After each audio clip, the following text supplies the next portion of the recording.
Hey, what's going on? Taha Photo here. Today we are shooting the streets on film. I'll be using my SLR that I just picked up, the Pentax SV 35mm. Let's go. See, I knew late last year that I wanted to start shooting 35mm on film, so I started doing some research.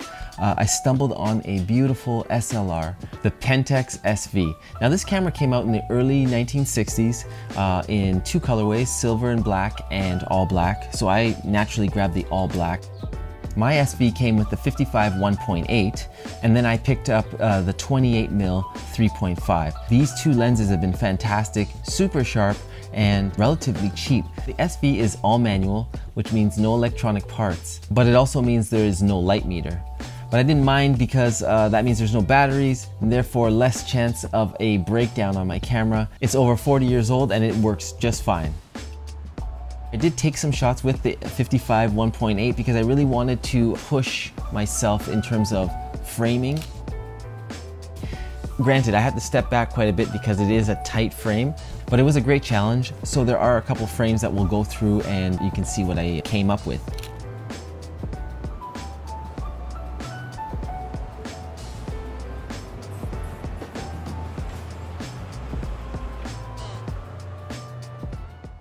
Okay, so why shoot a 35mm SLR? Well, before picking up the SV, I didn't have a film camera specifically for portraits. So the SV will act as my main portrait camera on film, which I'll be doing over the next couple weeks, and I cannot wait to share that with you as we continue to slow down the process and understand why we are shooting what we shoot. In terms of film stock, I went with Kodak Gold 200. I've been using that as my standard roll of film the last few months. I will experiment with more, but as you know, in the world of film, there are so many options, so many things. I just really want to focus in on one feel, and so far Kodak Gold 200 is giving me the feel that I want.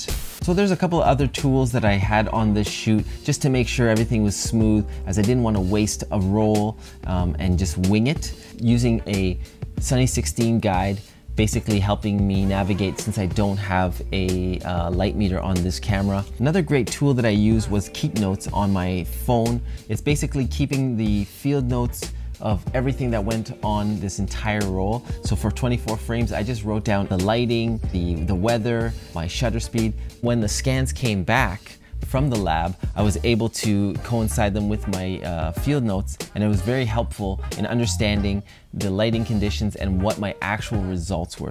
All right, so editing film scans. Now, I know that when it comes to film, everybody has a specific way that they edit, from the purist all the way to the over editor and everything in between. I always thought that you had to kind of edit any image that you have regardless, because even the greats did it with film way back in the day, so I didn't think it was a big deal.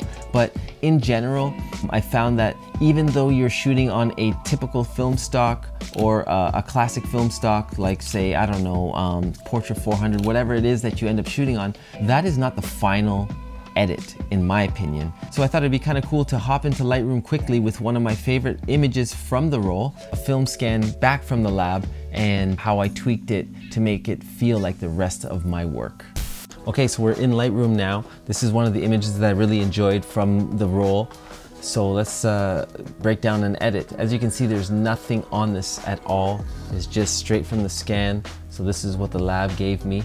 I shot this with a 55 1.8 on the Pentax SV. First thing I'm gonna do is head over to my framing, 2-3, like that. The whole frame is pretty on point already. This car is pretty dope. So what I will bring out is maybe pull these highlights down just a touch, the whites down a bit, and then mess with the exposure just a touch. Get a little bit more brightness there. And nothing too crazy. What I loved about this image is it was extremely sunny, so I had an opportunity again to have the exact settings that I want, which was f16, 1/125th of a second. I think it came out pretty solid.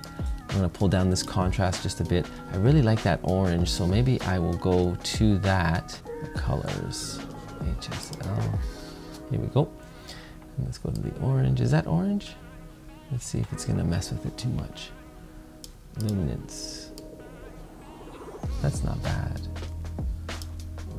It's almost done. I will try a little bit of, so let's see what the grain situation is. See, this wasn't the highest res scan.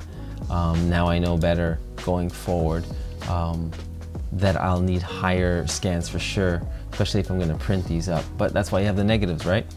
All right, so let's pull a little bit of grain. I wouldn't mind just to add a little bit of grain, even though it's film and, you know, comes with grain. I'm almost done here. I would probably, no, I don't even need any kind of, let me add here. Do such a little touch here. Yeah, keep the focus on that. Done. So before, let's see where we're at. That's what it was. And here we are. I love this. I think this one's done. Okay, quick question before we go. What is your SLR 35mm lens combo? I would love to know what you guys shoot with for street and portraits. Let me know in the comments. I would love to know. So until the next video, stay creative and believe in yourself. Peace.